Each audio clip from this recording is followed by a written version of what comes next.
Tatlong masterminds kabilang ang negosyanteng si Atong Ang. Yan ang tinukoy ng nagpakilalang whistleblower na si alias Totoy na mga salarin sa kaso ng mga nawawalang sabungero. Narito ang report. Lumantad na si alias Totoy, suspect sa kaso ng mga missing sabungero. Julie Dondon Patidongan ang tunay niyang pangalan. Nagsilbi siyang head security ng Manila Arena at manager ng AA Cobra Farm sa Laguna. Malapit daw siya kay Atong Ang. Ang pinagkatiwalaan nila at ako isa sa malapit sa pamilya ni Mr. Ang na at isa akong farm manager sa lahat ng kanyang farm. Kinabahan na yan dahil alam niya na ako ang susi ng lahat at siya ang may kagagawa ng lahat. Una nang inihayag ni Patidongan na patay na ang 30 sabungerong nawawala na pawang itinapon na umano sa lawa ng Taal. Sa aming panayam kahapon, ikinanta niya ang umano'y 3 mastermind. Una ang Game Master ng World Pet Masters Cup o WPC. Pangalawa ang isang kilalang engineer ng WPC. At panghuli, ang may-ari ng WPC na si Atong Ang. O daw ang pinaka-mastermind. Parang baliktad yata. Ang sinabi niya, parang baliktad ng nangyayari. Sir Atong Ang, magpakatotoo ka naman. Huwag mo naman ako gawing sinungaling. Binaliktad mo ang lahat. Binanggit din ni Patidongan ang celebrity na si Gretchen Barreto.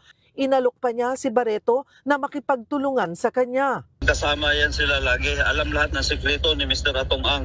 Kung may pagkakataon, kung willing si Ma'am J, makipagtulungan sa akin. At alam naman niya kung sino si Mr. Atong Ang. Pero ang mga isiniwalat ni Patidongan hindi raw totoo ayon mismo sa kampo ni Atong Ang. Sa aming panayam kay Attorney Lorna Capunan, legal counsel ni Atong Ang, sinubukan daw ni Patidongan na mangikil ng pera sa kanyang kliyente para hindi ito idawit sa kaso. Ang halaga, 300 million pesos. Umiikot siya and extorting money from those who he says or he threatens to name. He will use the money to keep quiet. He already has fake passports. He already has fake visas, and they will escape and disappear. Paano nangyari yung extortion? Nagkita ba sila? Nag-usap ba sila? We have evidence. We will show in due course, no, in the case that we are going to file, the exchange of evidence, the exchange of text to attest, to affirm the extortions. Pero mariin itong itinanggi ni Patidongan. Handa kong harapin dahil kilalang-kilala ako yan. Magaling gumawa ng kwento yan. Ilabas niya ang ebidensya kung totoong nag-extort ako sa kanya at ano ang kanyang basihan. Babala ng kampo ni Ang sa Department of Justice, walang kredibilidad si Patidongan. Katunayan, napag-alaman umano nila na may mga kaso ito ng sexual harassment at murder at pansamantala lamang siyang nakalaya matapos magpiyansa. Base rin sa kanilang impormasyon, tanging si Patidongan ang may direktang access sa mga sabungero.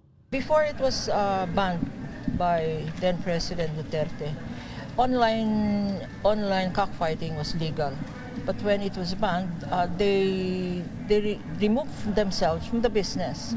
During that time, kasi hindi naintindihan ng public maraming levels yan Yung may direct contact sa mga sabungero, etc., is this state witness. He and his board of directors, because meron silang foundation, kasama dyan yung tinatawag ng ibang celebrities. No? So it is absurd yung sinasabi ng nitong state witness, alleged state witness, na nagmi-meet daw ang board of directors, ang claim niya, to determine how many people will be killed. Paalala ni Capunan sa Department of Justice, hindi pwedeng ituring na state witness ang sinumang most guilty sa kaso. The Department of Justice is taking the wrong lead. If it will listen to this self-styled self-state witness, hintayin nila. This state witness, this legitimate state witness, will point to this Totoy as the real perpetrator.